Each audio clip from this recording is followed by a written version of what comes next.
Your sister's wedding is the family's priority. We can't come to yours, Mom said. I replied, that's fine. They had no idea I owned a $6 million villa in Tuscany. When they saw the photos of our ceremony, they couldn't breathe. Growing up, I learned early that my existence was always going to be background noise to Madison's symphony. She was 3 years older, the golden child, the one who could do no wrong, while I was the daughter who simply existed in her considerable shadow. My mother made it clear from the time I could understand words that Madison deserved everything first. Everything. Best. Everything more. When Madison wanted piano lessons at age 7, I was told we couldn't afford them for both of us, despite having asked months earlier. When she decided she wanted to go to private school, my parents pulled me out of the music program I loved to redirect funds. The pattern never changed, never wavered, never once suggested that maybe, just maybe, they had 2 daughters worth celebrating. I stopped asking for things around age 12. It seemed pointless to voice desires that would inevitably be crushed under the weight of Madison's latest whim. She changed career aspirations like most people change socks, and our parents funded every pivot with enthusiastic checkbooks and endless emotional support: marine biologist, fashion designer, architect, veterinarian. The list stretched on while I quietly applied to colleges, filled out my own scholarship applications, and built a life that required nothing from them. The divergence between us sharpened during my college years. While Madison bounced between 3 different universities, never quite finishing a degree, I buried myself in computer science at a state school 2 hours away. My parents visited her constantly at whatever campus currently held her interest. They came to see me exactly twice in 4 years, both times because they were already in the area for something else. I graduated with honors and 2 job offers. Neither of my parents attended the ceremony because Madison had a gallery showing for her newest hobby, abstract painting. She'd been painting for 6 weeks, still living at home at age 25 while I was launching a career. My father called it a scheduling conflict. My mother said Madison really needed their support during this vulnerable creative time. That was the moment something calcified inside my chest. Not dramatic, not explosive, just a quiet hardening that said I would never again expect anything from them. The freedom in that realization was intoxicating. The tech company I joined straight out of college was a startup with massive potential. I recognized something in the founder's vision that most people missed: the way certain technologies were about to converge and create opportunities that would rewrite entire industries. I took a lower salary in exchange for equity, worked 100-hour weeks, and learned everything I could about not just coding, but business development, market analysis, and strategic growth. 3 years later, we were acquired by a Silicon Valley giant for an amount that made headlines. My equity package translated to more money than I'd imagined possible. I was 25 years old and suddenly wealthy in a way that didn't feel entirely real. I told no one. My parents still thought I was just another programmer making decent money. Madison assumed I was struggling like she perpetually claimed to be, despite the generous monthly allowances our parents still provided her at age 28. Let them think whatever they wanted. Their assumptions had never been my responsibility to correct. The money sat in investments and accounts, growing steadily while I continued working. I joined another startup, this one as an early senior engineer with serious equity points.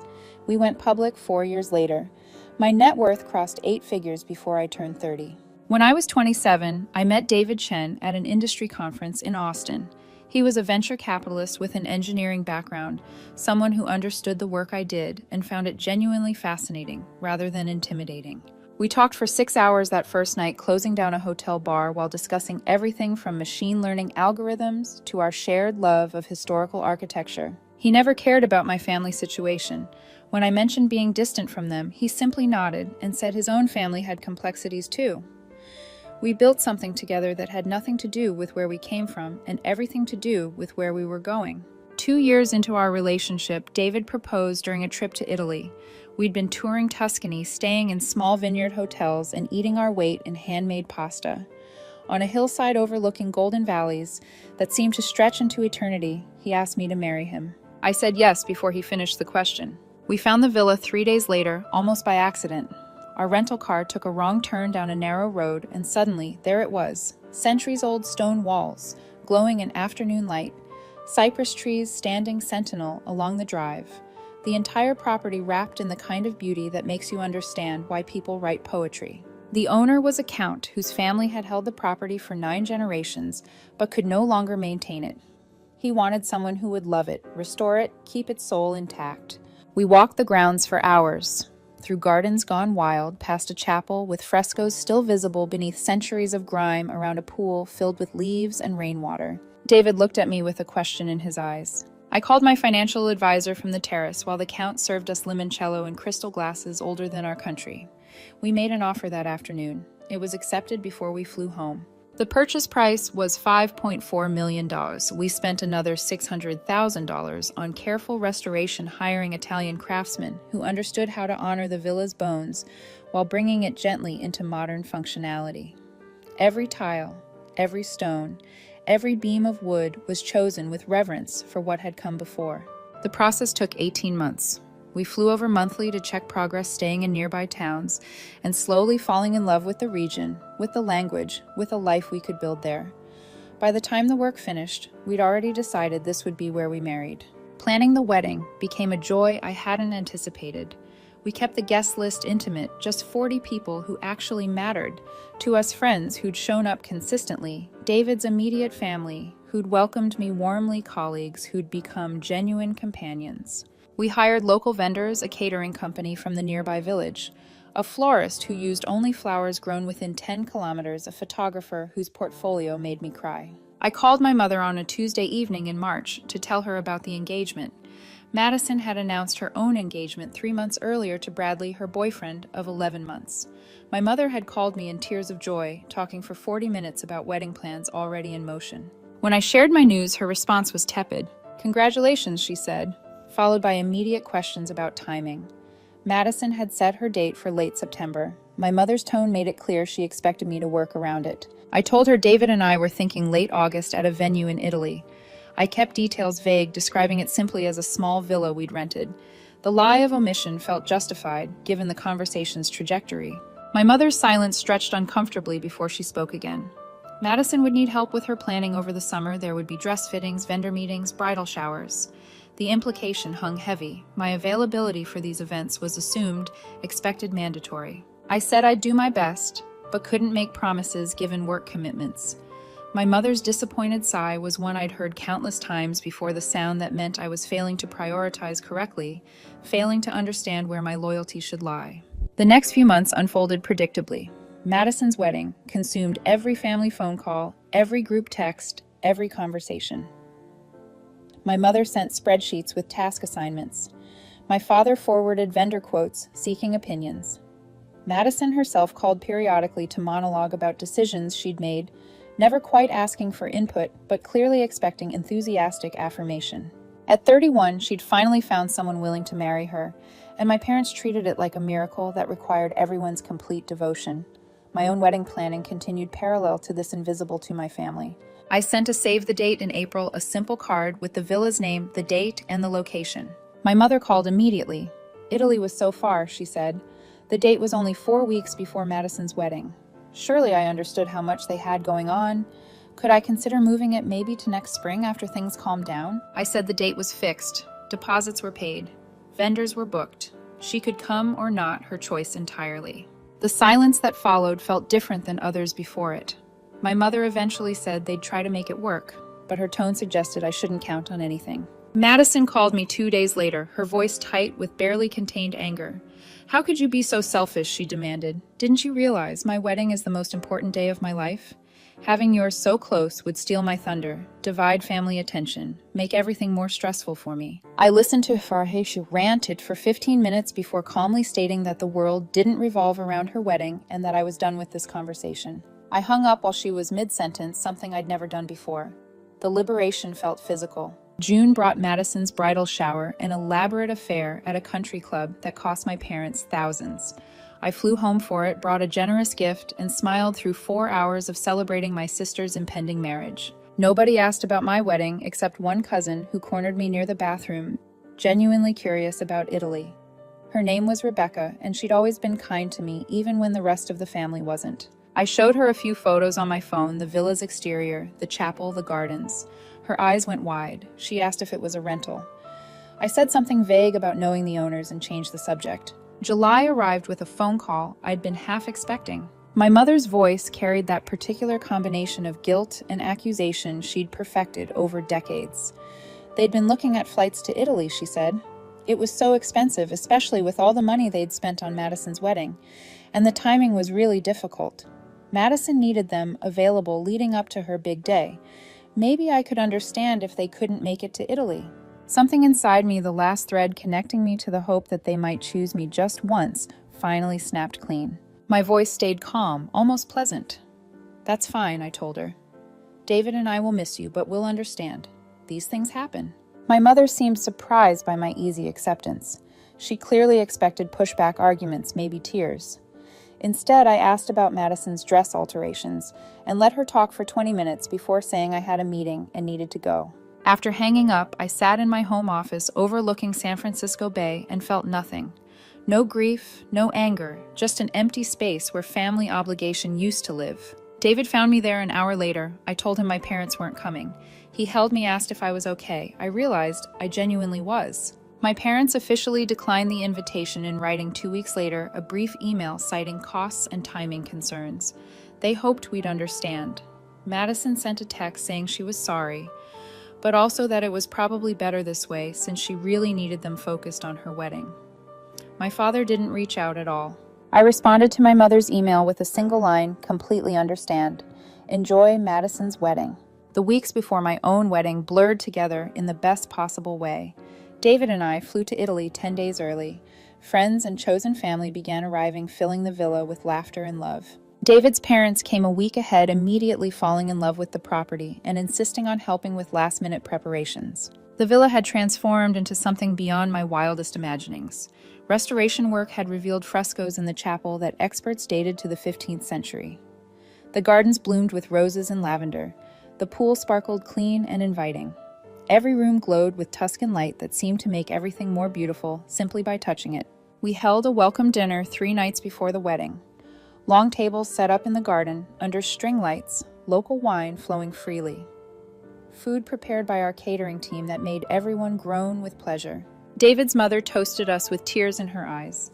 My best friend from college, Elena, spoke about watching me build a life of my own choosing. Someone started singing, others joined in, and the night dissolved into joy. The day before the wedding, David and I walked the property at sunrise, just the two of us. He asked if I was sad about my family. I told him the truth. I'd grieved them years ago, piece by piece, disappointment by disappointment. Their absence from this moment hurt less than their presence would have because I wouldn't spend my wedding day watching them prioritize Madison, even from across an ocean. Our wedding day dawned clear and warm, the kind of perfect late August weather that Tuscany does better than anywhere else on earth. I got ready in the villa's master suite, Elena and 3 other close friends helping with hair and makeup, champagne appearing in glasses without anyone quite knowing who kept refilling them.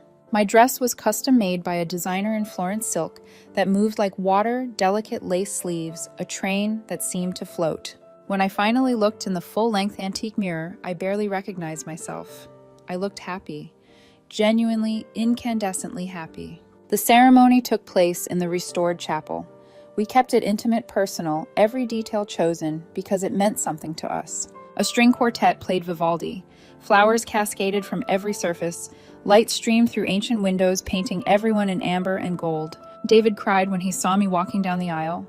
His vows spoke of partnership, of building something together that honored who we each were individually. My own vows promised adventure, honesty, and a love that didn't require me to diminish myself. Our friend Marcus, ordained online specifically for this, pronounced us married with genuine emotion in his voice. The reception flowed from afternoon into evening.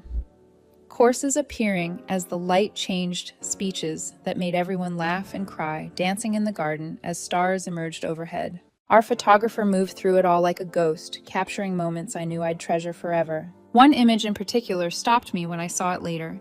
David and me on the villa's terrace at sunset, the Tuscan landscape spreading behind us in shades of gold and green, the entire scene looking like a Renaissance painting come to life. We looked like people who'd stepped into a fairy tale and decided to stay. We posted nothing on social media during the wedding or the honeymoon that followed 2 weeks of touring Italy. Staying at our villa between trips to Venice and the Amalfi Coast, existing in a bubble where nothing else mattered. It was David who finally suggested we might share some photos. Not for my family, he clarified. For us to mark the beginning of this chapter. I chose 20 images carefully. The villa's exterior in golden hour light, the chapel interior with flowers and candles, a wide shot of the reception showing the scale and beauty of the property detail, shots of food and wine and flowers, several of David and me, clearly deliriously happy. And that sunset terrace photo, the one that looked impossible, too beautiful to be real. I posted them to Instagram on a Thursday evening California time with a simple caption, "Married the love of my life at our villa in Tuscany. Best day ever." The response was immediate and overwhelming. Friends commented with joy and congratulations. Former colleagues expressed amazement. Acquaintances I'd nearly forgotten sent messages of stunned delight. And then the next morning, my mother called. It was barely 6 a.m. in California, which meant she'd woken early specifically to contact me. I was having breakfast on the terrace, trying to decide if we should visit Florence again or just spend another day at the villa. I let it go to voicemail, then watched her call 3 more times in 10 minutes. Finally, I answered. Her voice came through frantic, confused, almost panicked. Was that really our villa? Do we own that place? How is any of this possible? Why didn't you tell us? I sipped my cappuccino and let her spiral for a while before speaking. I reminded her that she'd never asked details about my wedding. She'd made assumptions, decisions, and priorities very clear. Madison's wedding mattered more. So I'd respected that priority and hadn't bothered them with information they clearly didn't want. My mother's tone shifted to something between defensiveness and desperation. If we'd known, she said, if we'd understood what the wedding would be like, of course we would have come. How could you not have told us you owned a place like that? The audacity was almost impressive. I asked her, point blank, would you have come if the wedding was at a rented hall in Ohio? If the photos showed a modest celebration in an ordinary venue, would you have regretted missing it? Silence answered me more clearly than words. I told her I needed to go, that David and I had plans for the day. She begged me to wait to explain more to help her understand. I said there was nothing to understand. They'd made their choice, and I'd made mine, and now everyone had to live with the consequences. Madison texted me 40 minutes later. We need to talk. Call me. I didn't. My father sent an email that evening, longer than any communication I'd received from him in years. He talked about misunderstandings, about wanting to be part of my life, about pride and what I'd accomplished. The words rang hollow, arriving only after photos proved I had something worth envying. Over the next week, my phone lit up constantly. My mother called twice daily. Madison left voicemails that progressed from angry to pleading to accusatory. My father sent increasingly desperate emails. Relatives I hadn't heard from in years suddenly wanted to reconnect, all of them having seen the photos, all of them full of questions. I responded to none of it. David and I finished our honeymoon in peace, spending our last few days at the villa as planned, swimming in the pool, reading in the garden, making love in a bedroom that overlooked vineyards and ancient hills. Before we left, I walked the property alone one final time. This place represented something beyond money or success. It was proof that I'd built a beautiful life without them, despite them in defiance of every message they'd sent about my worth. We returned home in mid-September. Madison's wedding was 3 weeks away. The family group chat, which I had muted months ago, apparently exploded with ongoing drama about my Italian wedding and my parents' growing realization of what they'd missed. Elena, my best friend from college, who'd stayed close with my family over the years, since she'd moved to their area for work, was still in the group chat. She sent me screenshots. My mother had posted asking if anyone knew how to reach me, saying I wasn't responding. Madison had written long paragraphs about feeling overshadowed even at her own wedding because people kept asking about Italy. My father had attempted damage control, suggesting everyone focus on celebrating Madison's upcoming day. One cousin, Amanda, had written simply, "Maybe if you treated both your daughters equally, you'd have been invited to both weddings." The message generated 37 responses before my mother had the chat deleted and created a new one without Amanda. Madison's wedding happened on a Saturday in late September. I know this because Elena attended and sent me updates. It was by all accounts lovely traditional church ceremony reception at a nice hotel, good food and dancing. My parents had spent over $80,000 making sure Madison had everything she wanted. Elena said my mother cried through the entire ceremony, and not in a joyful way. She said people kept mentioning my wedding, asking my parents if they'd gone, expressing amazement at the photos. My mother apparently told multiple people there had been a scheduling conflict they couldn't avoid. Madison looked beautiful in her dress, Elena reported, but there was tension underneath everything. A sense that the day wasn't quite achieving the perfection Madison had demanded. Bradley seemed happy enough, though Elena noted he spent a lot of time on his phone. I sent Madison a gift, a generous check, and a note wishing her well. I didn't attend. She hadn't invited me anyway, an omission that happened via simply never sending me an invitation, rather than explicitly excluding me. The months after both weddings brought continued attempts at contact from my family. My mother sent cards, emails, and left voicemails that grew increasingly emotional. She wanted to visit to see our home in San Francisco, to meet for dinner and talk properly. She wanted to understand what had happened to repair our relationship to be part of my life. I wondered how long it would take her to realize I'd been trying to be part of her life for 30 years, and she'd consistently chosen otherwise. Madison's attempts were less frequent, but more entitled. She wanted to see the villa, asked if she and Bradley could vacation there, suggested we were being cruel by shutting family out. The assumption that she deserved access to my property simply by virtue of blood relation was staggering. My father wrote a letter, actual pen and paper, arriving in November. He talked about regrets about not realizing how much he'd neglected our relationship, about wanting another chance.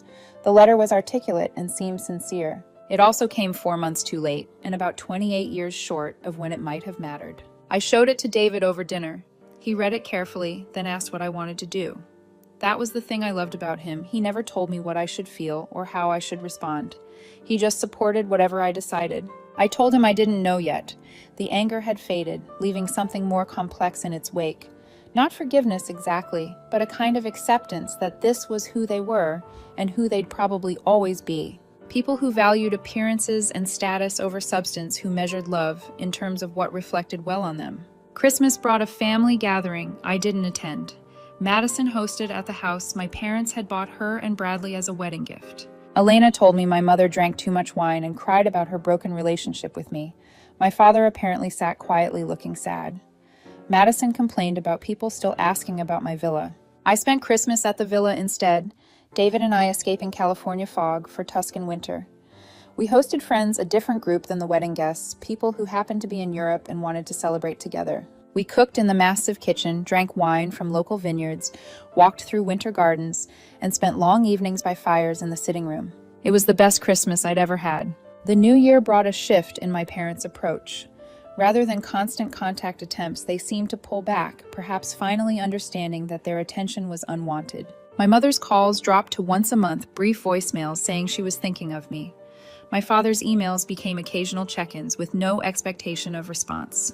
Madison stopped reaching out entirely after I didn't respond to her request to use the villa for her first anniversary trip. In February, Elena called with news. Madison and Bradley were getting divorced. Apparently, he'd been having an affair since before the wedding. Madison was devastated, staying with our parents, falling apart in spectacular fashion. Elena asked if I planned to reach out. I thought about it for a long time before answering. Part of me felt nothing, the part that had been excluded and diminished and ignored for so long. But another part, smaller and quieter, felt genuine sadness that Madison was hurting. I sent a text, sorry to hear about the divorce, that's really difficult. Wishing you well. She didn't respond for 3 days, then finally wrote, thank you, I'm not okay. I didn't know what to say to that. I'd never been the person she turned to, never been positioned as someone whose support mattered. I settled on breakups are terrible. Give yourself time and space to grieve it. We texted sporadically after that, nothing deep, nothing that rebuilt bridges that had burned, but civil exchanges that acknowledged we were technically sisters. She never apologized for the years of being complicit in my exclusion. I never offered absolution she didn't seek. My mother tried to use Madison's divorce as an opening, calling to tell me how much my sister needed family support right now. The implication was clear that I should step up, be the bigger person, prioritize Madison's needs over my own boundaries. It was so perfectly on brand that I almost laughed. I told her I'd sent Madison well wishes and would leave it at that. My mother pushed, saying family meant being there during hard times. I pointed out that family also meant showing up for weddings, and that we all make choices about priorities. She didn't call again for 2 months. Spring brought David and me back to the villa for 3 weeks. We were starting to use it more regularly, sometimes for work retreats, sometimes just to escape and reconnect. I'd begun writing code again, working on a project that interested me purely for the intellectual challenge. David was advising several startups remotely.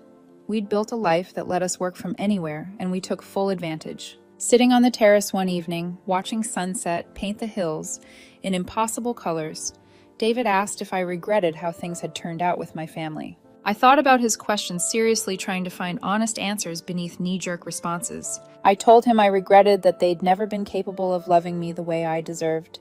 I regretted wasted years hoping things would change. But I didn't regret protecting myself. I didn't regret building something beautiful they hadn't contributed to. I didn't regret letting them face the consequences for choices they'd made freely and repeatedly. He nodded, understanding without needing more explanation. We sat in comfortable silence as stars emerged. The villa, glowing warm behind us, the life we'd created wrapped around us like a promise kept. By summer, my parents had essentially given up on consistent contact. My mother sent birthday wishes in June. My father emailed congratulations when a project I'd worked on got press coverage. Madison liked occasional Instagram posts but never commented. I'd become in their lives what I'd always been optional. The difference was that now I'd made my own life equally optional to them. The power dynamic had shifted irrevocably. They couldn't make demands because I didn't need anything they had to offer.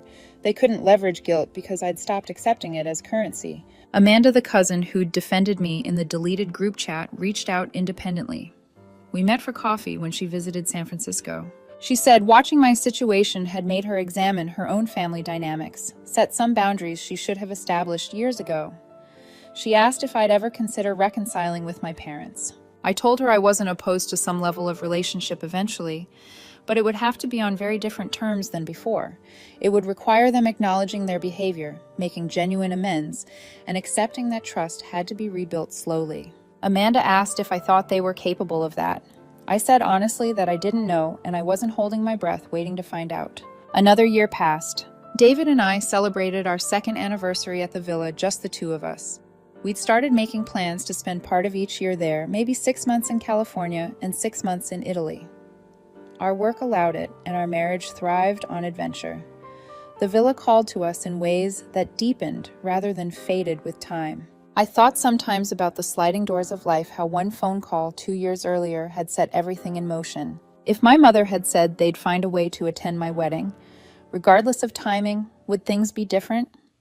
If they'd chosen me, even once, would I have been capable of this clean break? The questions were hypothetical and ultimately pointless. They'd revealed who they were through consistent behavior over 30 years.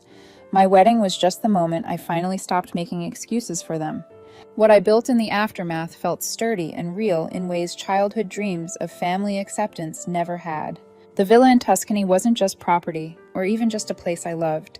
It was physical proof that I'd created beauty without their blessing, found love without their guidance, and built a life that didn't require their validation. Sometimes Elena asked if I missed them. The answer was complicated.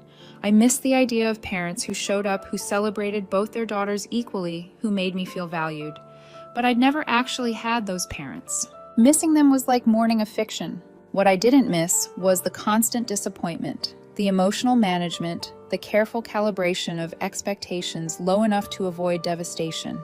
I didn't miss watching Madison receive everything while I made do with scraps. I didn't miss being invisible in my own family. The freedom of absence outweighed the grief of loss every single time. In autumn of our 3rd year of marriage, David surprised me with a suggestion. What if we bought another property, he said, maybe in Portugal or southern Spain, and started building a portfolio of places we love?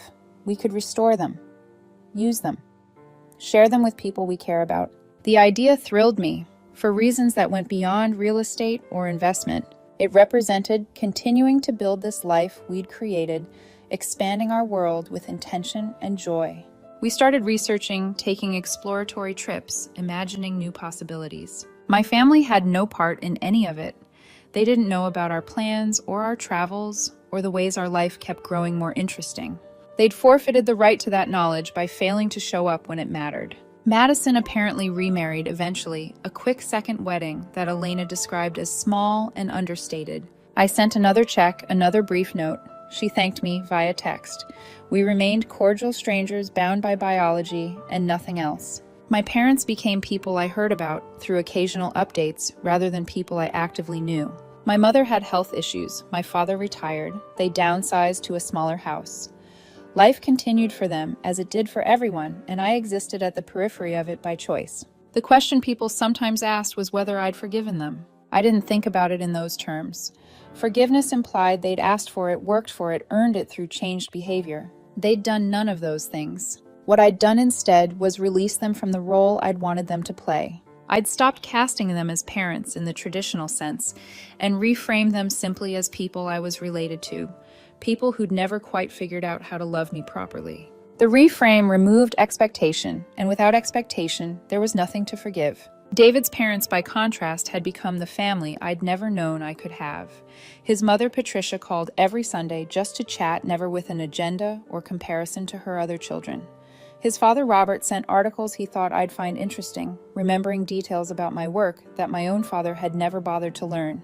They visited the villa twice, bringing gifts for the house and genuine enthusiasm for what we'd created. Patricia cried happy tears walking through the gardens, telling me how proud she was to have me as a daughter-in-law. The contrast was stark enough to be painful sometimes. These people had known me only a handful of years, but treated me with more consistent love and interest than my own parents had managed in 3 decades. They remembered my birthday without Facebook reminders. They asked about my projects with genuine curiosity.